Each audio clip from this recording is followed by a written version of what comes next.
Oi, oi, oi, eu sou a Andressa E eu sou a Rafa. e nós somos do canal Louco Odisseia. E hoje a gente vai tentar uma coisa nova, tentando gravar o nosso podcast em formato de vídeo. Então vai ser novo tanto pra nós quanto pra quem tá assistindo. E se a gente desviar, às vezes, o olhar é porque a gente tá se olhando pelo computador. Então, né? Sejam bem-vindos a essa loucurada. O livro foi escrito lá em 1984. Coincidência ou não?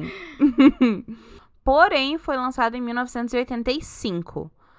E a Margaret, ela é canadense, mas ela passou um período na Alemanha. E foi quando ela resolveu escrever esse livro, lá na época do Muro de Berlim. A República de Gilead é um estado totalitário, onde seus princípios são baseados na Bíblia.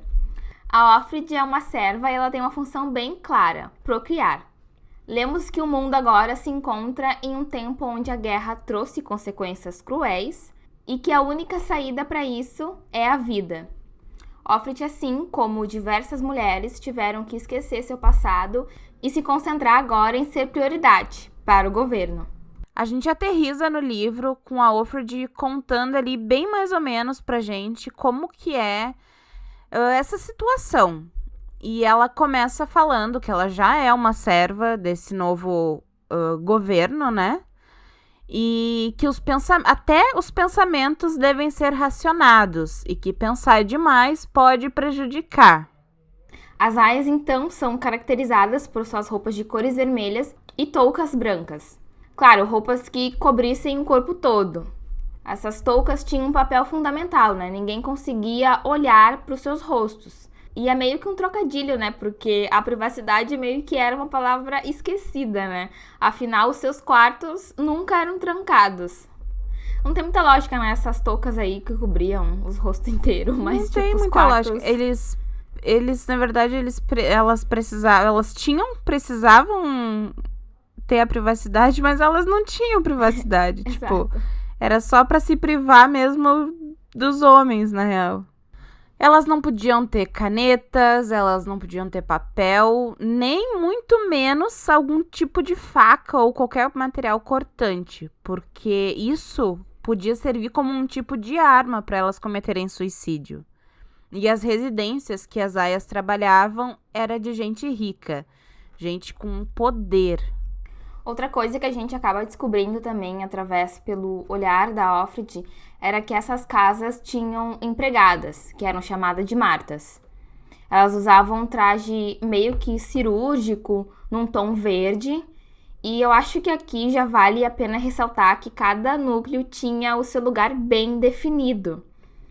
Mas a Offred ainda nos dá mais pistas. Ela comenta que as martas são bem fofoqueiras, mas que elas são uma fonte de notícias, né? O que é bom nesse sentido. Então a gente conhece a mulher do comandante, a Serena Joy. A Offred diz que se lembra dela de antes da guerra, que ela já tinha visto a Serena num programa de televisão quando ela era criança. Ali naquele mundo que elas estavam vivendo, a Serena tinha o costume de fazer tricô. Ela fazia echarpes para os anjos, como eles eram conhecidos. Os anjos eram como seguranças ou policiais. Eles cuidavam dos muros e das ruas.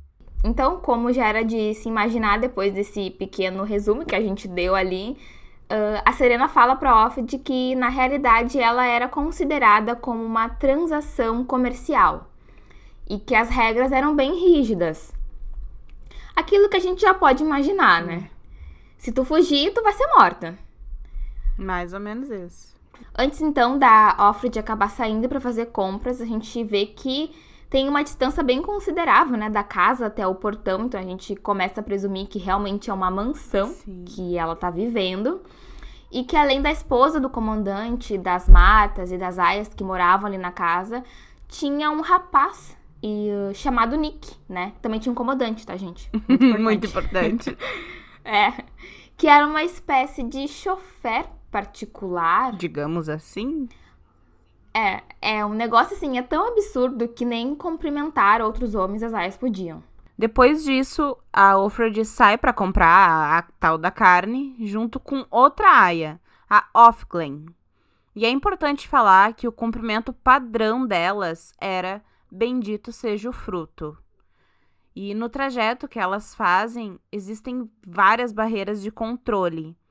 E a Offred diz que essas barreiras são tipo aquelas que são montadas nas estradas e tal, para parar os carros, com vários homens segurando metralhadoras e tal. Só que aqui o negócio é mais pesado, né? Depois de um bom tempo, né, de caminhada, ao dar um passeio ali pela República, a gente tem a primeira lembrança da Offred, né, sobre o seu marido. Sim, ela era casada com um homem chamado Luke. E que sim, seu passado não podia interferir, né, na vida que ela levava agora. Mas nada impedia que os seus pensamentos ainda pudessem acontecer, né, dentro da sua mente. Eu acho que a gente acaba entrando um pouco naquela coisa sobre o que a gente debateu no 1984, né? Sobre as pessoas manterem os pensamentos, né? Porque é a única coisa que elas ainda têm pra se agarrar, né? As lembranças.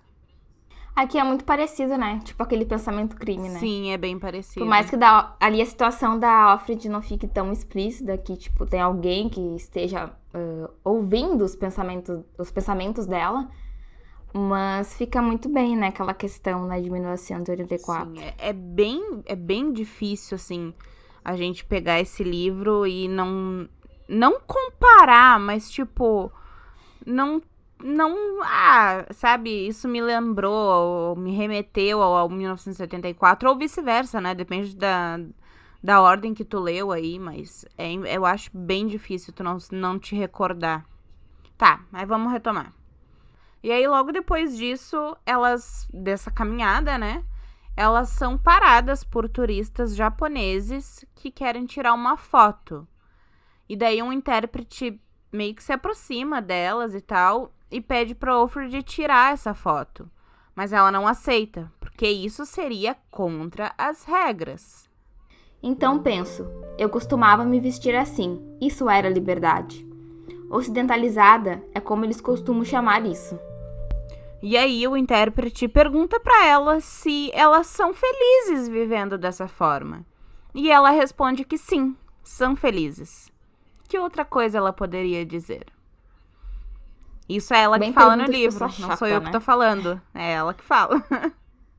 Acho que a primeira questão que a gente tem que entender é que não existe muito o que fazer. Você foi escolhida para procriar, dar filhos, né, pro governo, sendo mais objetiva, né? Então, essas curtas caminhadas, seja no mercado, como por exemplo, como acontece no livro, servem de alento, né, para elas. E para nós, né? É como a gente acaba também descobrindo como o mundo tá. Como eu disse antes, as aias precisam seguir regras, senão elas dançam. E é o que acontece com os rebeldes, como a gente fica sabendo. A preferência é pelo enforcamento e os seus corpos são expostos nas ruas. É bem cruel, né? Porque, tipo, eles fazem questão de deixar os corpos expostos lá como uma espécie de prêmio, assim, para as pessoas saberem o que eles são traidores, né? E aí, nesse meio tempo, ela conta pra gente, né, através da narrativa dela, que ela ainda pode ler jornais. É tipo o do Jojo Rabbit, né? Exatamente, bem parecido. Olha, a Andressa foi lá longe, né? Foi lá na Alemanha nazista, voltou, né? Faz bastante sentido. E ela conta que ler jornais ainda é uma coisa permitida. E a tia Lídia, que é uma das Martas, enfatiza que elas devem ter cuidado com as esposas, não com os comandantes. E elas, as aias, né, devem sentir empatia por elas. Ai, onde é que... cadê o cúmulo da loucura? O que eu mais gosto desse livro é que a gente vai construindo esse senso de repressão durante os capítulos. As coisas vão se desenvolvendo aos poucos. Não tem nenhum manual que diga que em uma página o que pode ou não ser feito. Um exemplo disso é o simples fato de a Offred estar cantando mentalmente, né? A partir do seu pensamento, ela consegue nos explicar o agora. Por exemplo, a palavra livre é considerada proibida. É só uma palavra, gente. É só uma palavra. A sociedade é muito, muito, muito opressora. As aias também precisavam fazer exames ginecológicos com frequência.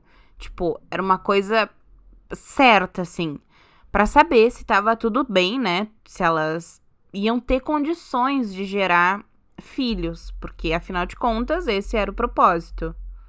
E então, durante uma consulta de rotina, o médico que tá ali fazendo os exames nela se oferece para fazer o trabalho. Ele se oferece para engravidar a Offred. Ou seja, ele já fez isso com outras, né? No mínimo. Mas a Offred não aceita. E, inclusive, diz que a punição para isso é a morte. As aias tinham rotinas bem regradas, desde aulas de história até meditação. No livro, a tia Lídia se refere a um cochilo, como a Offred acaba relatando. E o mais interessante é que, agora que pensando, faz ainda mais sentido, é de que elas sempre estavam cansadas. E um dos motivos, né, que isso acontece é porque colocam remédio, né, na comida delas, para manter elas mais calmas. Já que decidiram, né, o que seria do futuro delas, por que não controlar também os seus instintos? Afinal, a Offred chega até a mencionar que às vezes era até melhor ser, né, um pouco letárgica, ficar um pouco calma, para não ficar pensando tanto. Porque imagina só, tu viver trancafiado e, tipo, querer pensar e não poder pensar, cara, deve ser um inferno. Bom, além do marido Luke, a gente fica sabendo que a Offred também tinha uma filha, que não sabemos, né, na verdade, que fim levou. Ela foi tirada da mãe ainda pequena. E agora a gente volta pra parte que não é lembrança dela. E ela conta que nas noites da cerimônia, elas tinham acesso aos telejornais. Mas o grande porém é que eles só falavam das coisas boas. Eles só falavam das vitórias. Tudo que era negativo, eles acabavam ocultando, omitindo, até porque nem tudo são flores, né? Então, assim, a gente sabe que não eram só coisas boas, mas elas precisavam de um incentivo, talvez? Durante o livro, a gente é guiado, né, pela Offred. Então, é muito comum que os seus antigos pensamentos se misture com o que ela está vivendo agora. Mesmo ela parecendo uma pessoa estável, controlada, visto que as aias vivem um verdadeiro inferno, os pensamentos dela não são. Somos surpreendidos, seja pelos sonhos dela ou por suas reflexões, o que às vezes nos fazem acreditar que a Offred seria, sim, uma boa pessoa para impulsionar, né, quem sabe uma futura rebelião. Meu nome não é Offred. Tem outro nome que ninguém usa, porque é proibido. Digo a mim mesma que isso não tem importância. Seu nome é como um número de telefone, útil apenas para os outros. Mas eu digo a mim mesma que está errado. Tem importância sim. Mantenho o conhecimento desse nome como algo escondido, algum tesouro que voltarei para escavar e buscar algum dia. E aí a gente conhece o tal do comandante. E ela descreve ele como um homem que parecia um guarda de museu ou um presidente de banco, com cabelo liso grisalho bem escovado, postura sóbria, os ombros ligeiramente curvados e um bigode também grisalho. Um belo borogodó, né? Exatamente. Mas antes, então, de oficializar essa iniciação, a gente já vai falar sobre isso mais pra frente, tá? Todos na casa, incluindo o comandante, rezavam. Era uma espécie de purificação. A Offred fala uma frase em latim que ela vai voltar a repetir, né, ao longo do livro, que na tradução livre significa não deixe os bastardos te oprimirem. Serve como uma mantra, né, para personagem de alguma maneira.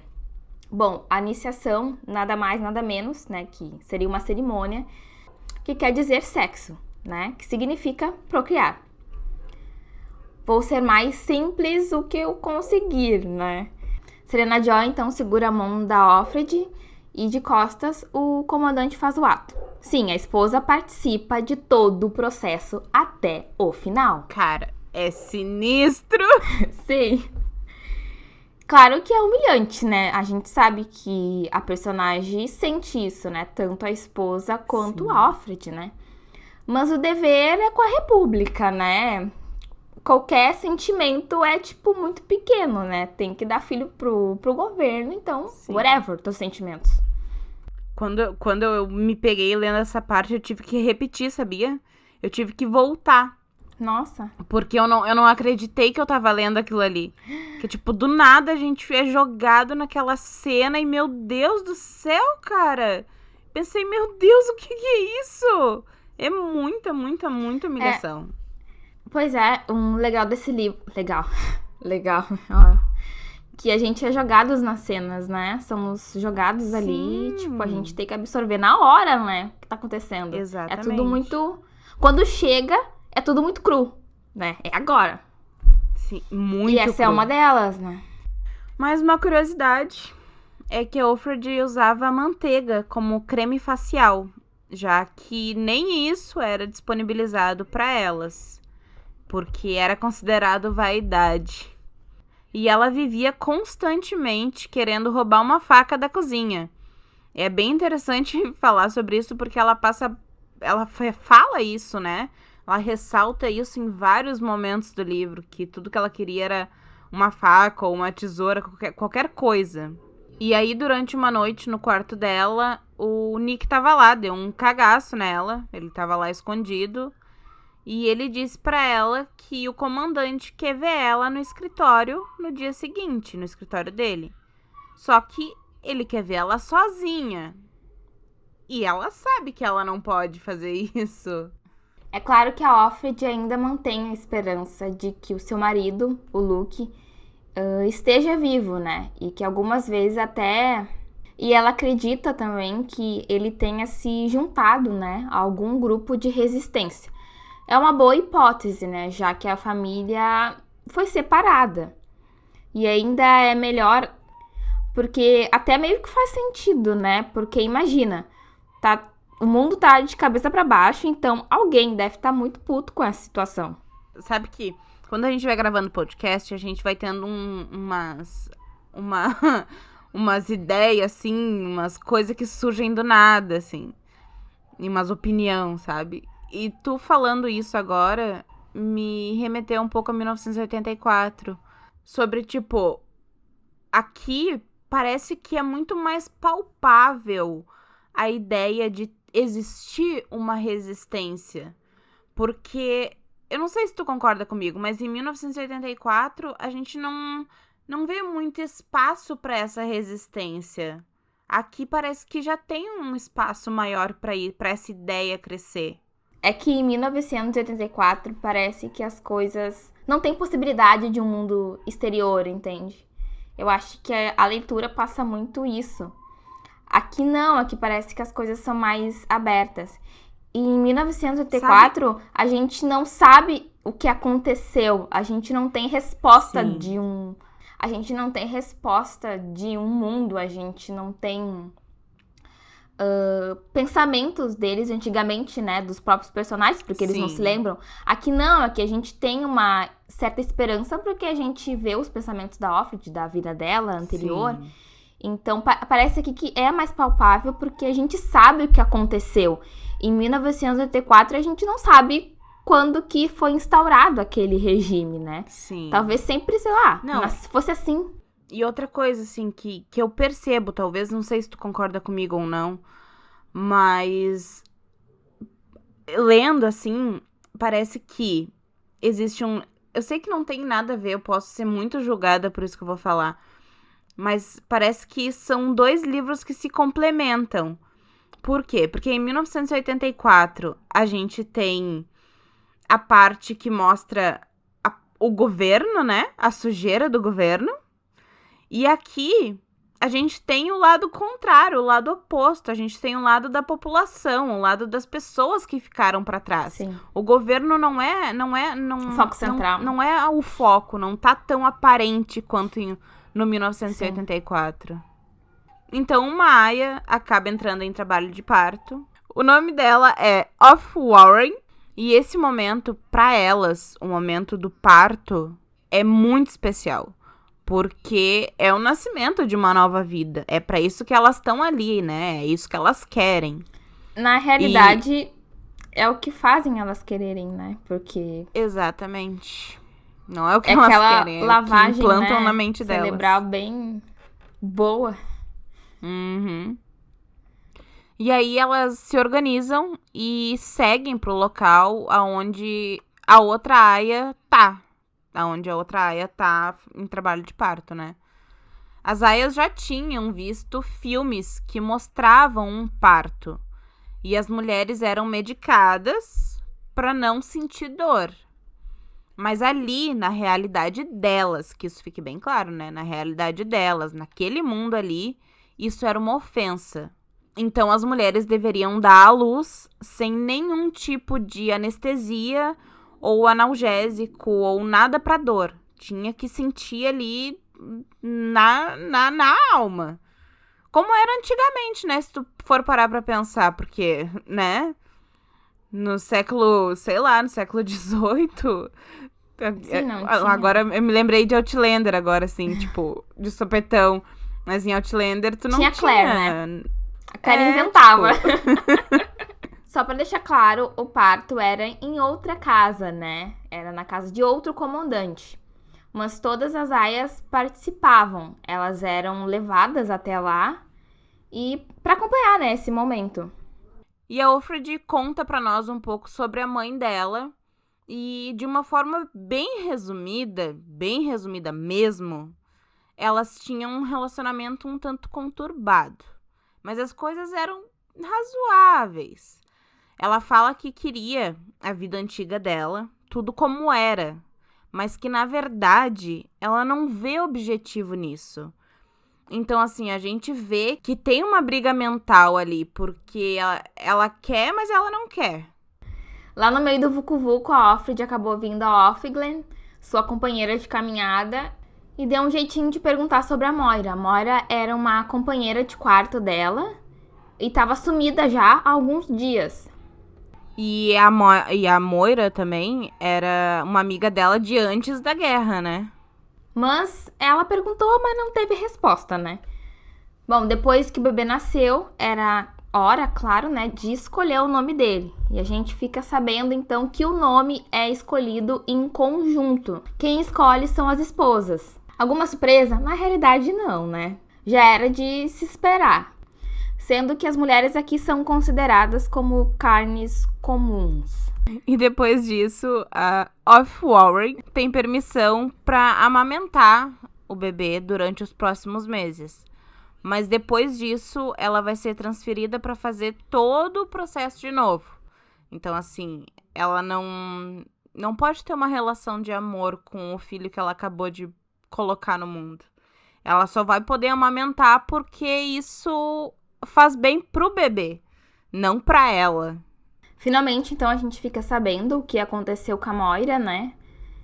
Ela acabou fugindo, na verdade, e simplesmente ela fugiu ali e acabou raptando alguma das Martas pra pôr ali a roupa delas e se passar. Vestiu e saiu, né? Vazou, porque ela era rebelde, ela não queria aquilo ali. Então a Offred vai se encontrar naquela noite lá com o comandante, mas ela tá extremamente nervosa, né? Porque ela sabe que é proibido se encontrar com o comandante sozinha. E ela também sabe que o relacionamento deles é estritamente pra procriar. E aí ela bate na porta e ele manda ela entrar, só que ela acaba sendo surpreendida quando o comandante fala pra ela que só quer jogar um jogo. Então, na verdade, tudo aquilo que ela esperava que ia rolar de sacanagem, né? É porque era isso que ela tava pensando. não teve. Então, ela inclusive fala que ela sentiu muita vontade de rir nessa parte. Então, né? E aí tem uma frase que ela fala que me deixou, assim, bem chocada, assim. Tá, tudo bem, né? A gente já tá meio que acostumado no ambiente do livro e tal. Mas mesmo assim são frases, são palavras que acabam chocando a gente. E a frase é a seguinte: somos úteros de 2 pernas, apenas isso. Receptáculos sagrados, cálices ambulantes. Pesado, né? Mas aí que tá. Ele acabou chamando ela, então, para um jogo chamado Mexe-Mexe. Aí você pensa que é outra coisa, né? Mas realmente era um jogo. É um jogo de tabuleiro, né? Mas aí que tá, não era só isso, né? Ele também queria um beijo. Um beijo era proibido, né, também. A Offred acabou ficando com dúvida e tal, porque isso não era comum. Mas e aí, né? Fazer o quê, né? Ela não podia recusar, né? Então ela acabou aceitando o pedido e acabou dando esse beijo meio que esquisito. Só que ele acabou exigindo pra ela que ela desse um beijo verdadeiro. Como, tipo, isso foi super possível, né? Mas acabou rolando beijo e tal. Então vamos lá com as minhas considerações em relação a essa primeira parte. Eu amei muito o livro. Eu preciso falar que sim, é um livro bem confuso. Ele não segue uma linha linear. E é basicamente reflexões, lembranças, desejos e devaneios da Offred. Mas assim como no livro 1984, o livro é curioso. Se tu te identificar com a personalidade do livro, vai ser impossível tu parar de ler. Mas se tu não te identificar, vai ser bem massacrante, porque o livro quase não tem diálogo. Então isso... um livro que não tem diálogo é complicado. E a leitura me trouxe muito desconforto. É um clima pesado, é um clima estranho. Mas, apesar de tudo isso, eu acho incrível de verdade, poder ler esse tipo de livro que aborda uma realidade alternativa, mas que parece tão real. Conseguir pegar um fato e trabalhar em cima dele e transformar em um livro, como, por exemplo, aqui, os direitos das mulheres. E eu acredito que isso seja um dos motivos, um dos fatos que traz essa sensação de desconforto. E ver como as mulheres são tratadas, né? Ao que elas são submetidas. É muito assustador. Então, tudo isso se junta para tornar esse ambiente desconfortável.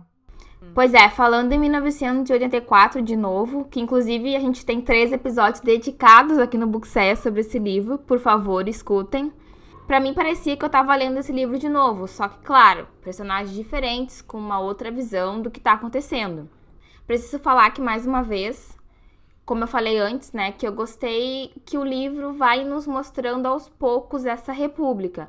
A autora não entrega tudo em uma única página e depois sai pra explicar o que faltou, né, o resto, o que acontece.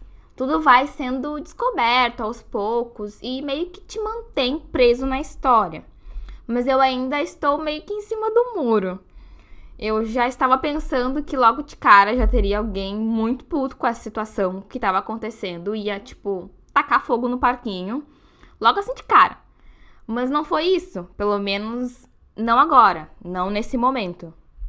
Por enquanto. Então, esse foi o nosso primeiro episódio sobre o livro O Conto da Aia.